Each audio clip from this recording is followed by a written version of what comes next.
The Ministry of Education's virtual learning platform, a new way of learning for students amidst the COVID-19 pandemic. Also, a Bahamian family stuck abroad. And hear how residents on Grand Bahama are staying indoors by using a personal assistant on the go. The Bahamas Tonight, the Northern Edition starts now. This is the Bahamas Tonight, Northern Edition.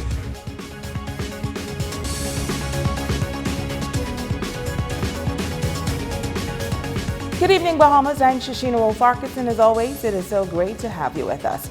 Topping news, the Ministry of Education launching its virtual learning platform in September of last year with the intent to reach students in remote islands of the country. However, it quickly became even more critical following the closure of schools on Grand Bahama and Abaco after the passage of Hurricane Dorian. And now, some 6 months later, the entire country will have to transition to the platform due to the COVID-19 global pandemic. Our Megan Shepard has an update on how students and parents should get involved. The Ministry of Education's virtual platform proving to be a critical technological tool during this COVID-19 global pandemic, as classroom doors have been forced closed for the safety of teachers and students. However, the educational journey must go on. District Superintendent Ivan Butler says he is encouraging every student and parent to sign up for the classes at ministryoфeducationbahamas.com. There's a variety of classes that are available. We also have a virtual timetable to accommodate every child in every school from preschool all the way up to grade 12 senior schools. And it includes classes for BJC, BGCSE, and some GLAD classes.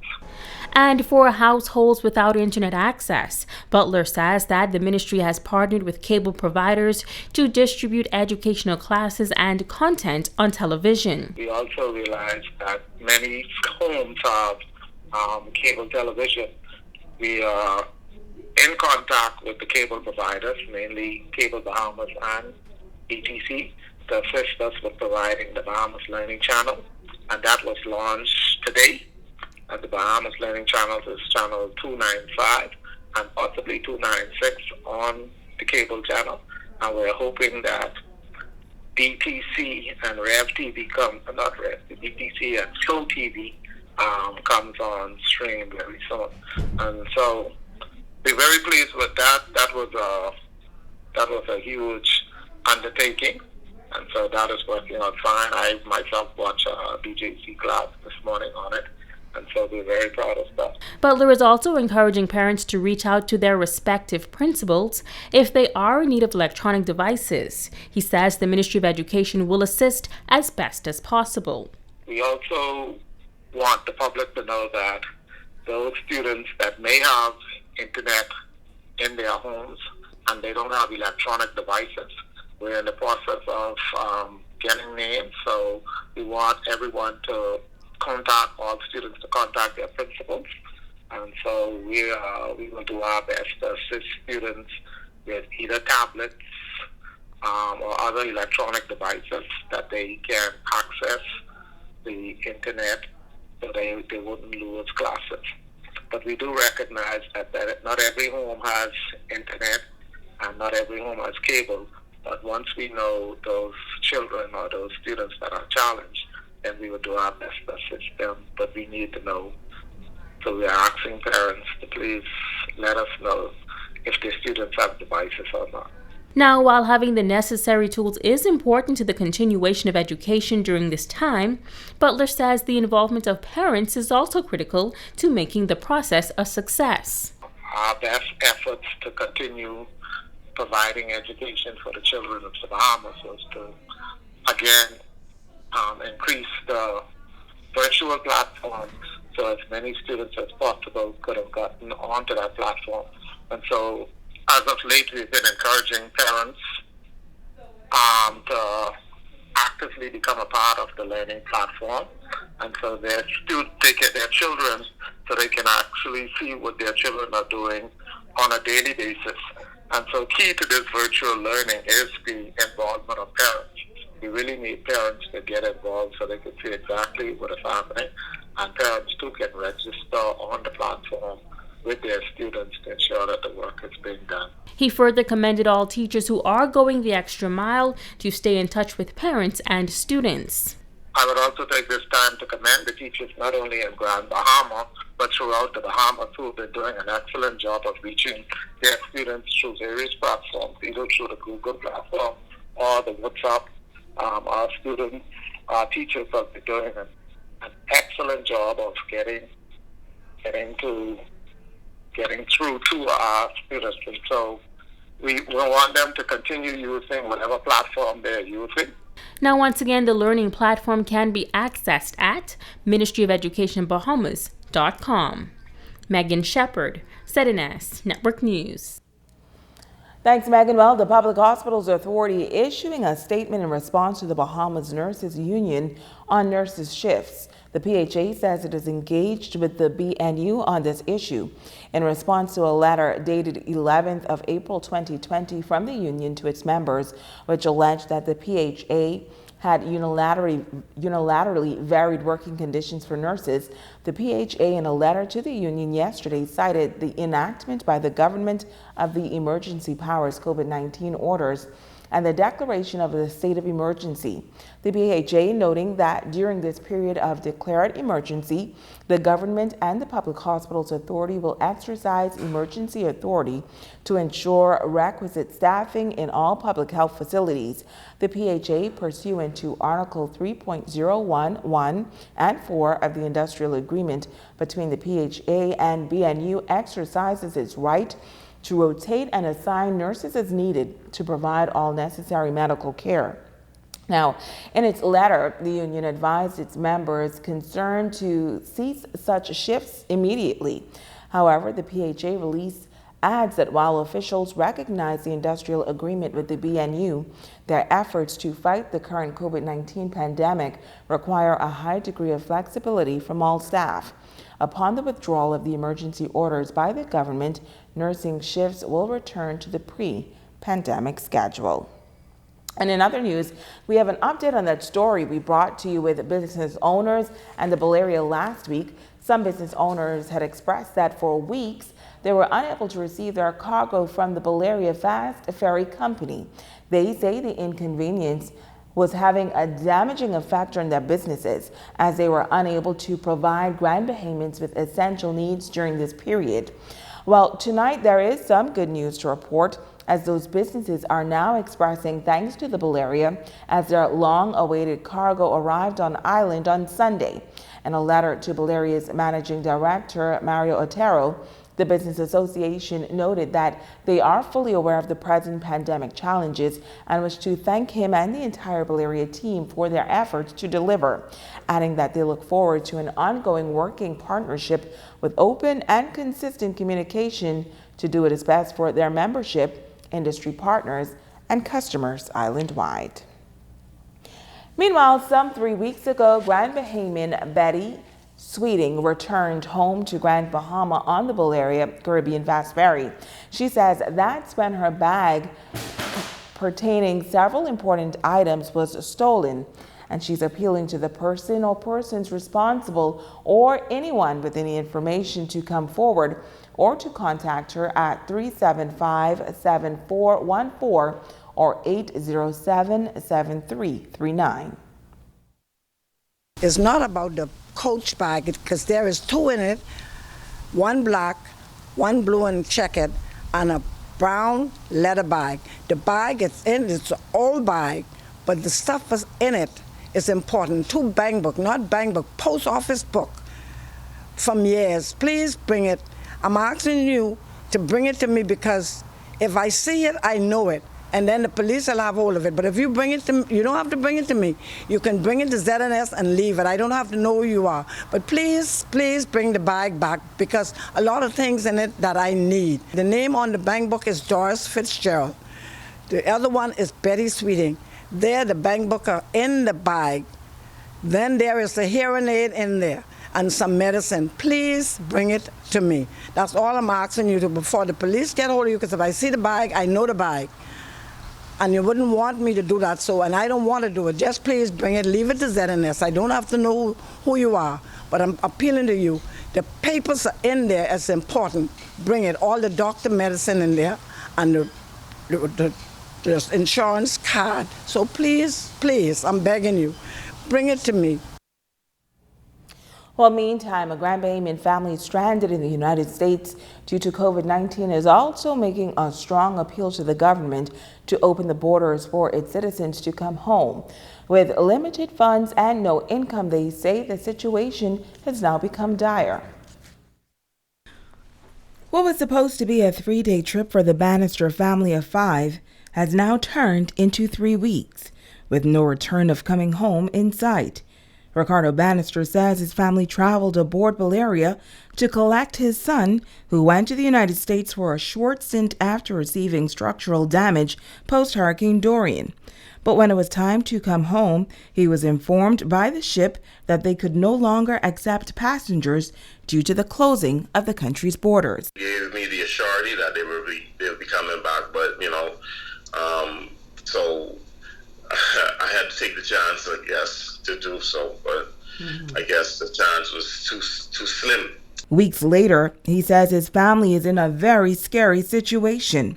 While they have received some assistance from the Bahamas Consulate Office, his fear is that they will soon become financially strapped in a foreign country. I would more likely say that we will be running out of money shortly. Let's put it like that. Because you still got to be able to eat and have a vehicle to get around. I would say the only benefit we have right now is because we're in an apartment where my daughter stays, because we got an apartment for her to do her college, and right now we're in the apartment now. Yeah, she have other roommates. And with 3 kids back home in Grand Bahama, he says they tried every option to return, including organizing a charter flight. However, they are still not allowed to come back into the country. At this point, he's making an appeal to the government for his family and all others who are stuck abroad. In the U.S., I understand they are taking back they're taking back their people in. Let's put it like that. Their citizens from different countries to get them safe in their country. So I feel that, since there's so many people over there, it would be possible to make that choice. And if they have to put us in a big room, then have us all, and have us sitting there until they feel that it's safe for us to get out, then so be it. Shashina Wolf-Farquharson. Well, the coronavirus COVID-19 affecting 210 countries and territories around the world. One of the hardest hit countries is Spain, with over 177,000 cases. Grand Bahamian native and professional basketball player Willis Mackey Jr. is currently in Salamanca, Spain, with his club team members. Che Philippe has more on this story. Willis Mackey Jr. is unable to return home or to U.S. soil after the season was postponed due to the nationwide lockdown in Spain. The first-year pro tells us that this has been a difficult time for him. From a personal perspective, I've been okay, believe it or not. I've been finding ways to keep myself busy for the most part, with everything going on in the country. Like, as you mentioned, right now, Spain is number 2 in the world with confirmed cases. I think we had about 170,000 confirmed cases and about, I think, like 16,000 deaths. So obviously everything here is different. There's nobody in the streets. No businesses are open. Everywhere you go, the police will stop you and ask you where you're going. I mean, the situation is just a lot different, as we all know. But for me, I've just been keeping myself busy. I've been getting into different type of hobbies, I guess. I started like a YouTube page. I've been doing music. I've just been praying, reading my Bible more, working out as much as I can, and cooking as much as I can. That's about it. Just trying to find things that'll make the time go by a little quicker. Willis admitted that it has been somewhat challenging as his family members are concerned about his well-being. He says he has been in touch with his family on a daily basis while also taking precautionary measures to ensure his health and safety. my parents, live in Freeport, and my sisters right now moved from Freeport to Nassau, so I communicate with them. Basically, I FaceTime my sisters daily, and I call my parents daily. So in terms of my sisters, they just been helping me a lot getting through it, like the mental side of it, just being there whenever I say feeling down or need somebody to talk to. They always there for me to make sure that I'm okay. They obviously they miss me. They want me to come home, but they also know that I'm in a place right now that I'm safe and I'm in good hands with my club, because they've been taking really good care of us. Same goes for my parents. I mean, every day my mommy, she'll text me and she'll say, "You have back from the embassy? I say, "Mommy, you can't do nothing until the border's open. So don't matter what they say." So she obviously want me to come home as well. And I mean, my daddy just been chilling. So, but it's basically my mom.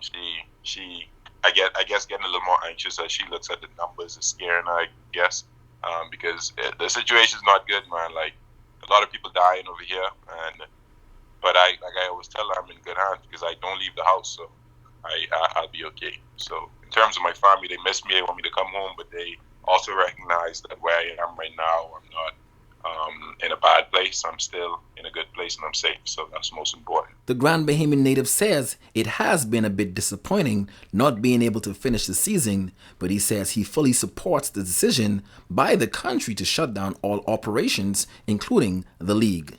I remember the last day we had a practice. We had our last actual game on March 7th, and then that was a Saturday, and then that Monday and that Tuesday we had our last 2 practices, and we were under the impression that we were gonna play the next week's game with no fans. And then they sent us a message and just told us that everything was suspended. So everything just happened within a matter of days, and there's no way. And the problem is we live in apartment buildings, so there's no way for us to use a basketball and dribble because we live on a 2nd floor, so you literally can't do it. So we can't go outside. So what I did was I started a 150 push-up, squat, and calf raise challenge. I've been doing that every day. I'm on day 15 today. So I've just been finding ways to try to stay fit and do as much as I can because there's only so much we could do in here, I'm Jay Philippe, ZNS Network News. Well, the nation's chief as well as the Minister for Health have both recommended that more companies implement delivery services as a way to discourage long lines at local stores. Tonight, we hear from the proprietor of Personal Assistant to Go, who shares the convenience of having a personal assistant run your errands, particularly during this challenging time. After losing her job back in 2019, Shante Thompson-Boodle came to the realization that while she was employed, it was difficult to find time to run errands with a full-time job. And that is how Personal Assistant to Go was born, out of the need to make life a little more convenient for those who simply need help managing their daily lives. I like to call my company a concierge company. My product is convenient. I am not limited to any one service. I literally want to provide convenience for busy parents, busy moms, busy dads, busy entrepreneurs, busy business people. So I run personal errands. I go to the grocery store. I make utility payments on behalf of my customers. Bank runs on behalf of my customers. I will do takeout deliveries, pick up food, drop it off. Pretty much I would take lunch to your children, gifts to your spouse, whatever it is that you need in terms of convenience, I provide that. At a time when many are losing jobs and businesses have closed down due to COVID-19, Shante says business for her has picked up tremendously. She attributes this to residents trying to avoid waiting in long lines at local stores. It has grown tremendously, for which I am unbelievably thankful. The most requested service that I provide right now is grocery shopping, but I do have persons that need me to go to the pharmacy to pick up medical supplies, to refill medication, especially for their elderly parents, medical, vitamins. So business has definitely picked up. This personal assistant boss boasts of the turnaround time As she says, same-day delivery is guaranteed. Thompson Boodle says having a personal assistant is now one service many residents have become accustomed to, and they can't do without. Yeah, people seem to really appreciate the convenience. They seem to really appreciate the convenience and the comfort of not having to leave their home. They appreciate the measures that I take to ensure as little contact as possible for their safety and mine. So it's definitely been appreciative. My packages offer a maximum of 2 stores, but sometimes my customers need me to go to more than 2. That's an option. So outside of those parameters, the most people spend is $40 for grocery shopping. Everything else is $5 or $10. Food delivery services, bank runs, errands, $10. If you are interested in a delivery service of any kind, you can contact Personal Assistant to Go at 810-7045 or search Personal Assistant to Go on your social media pages. So there's more news on the other side of the break.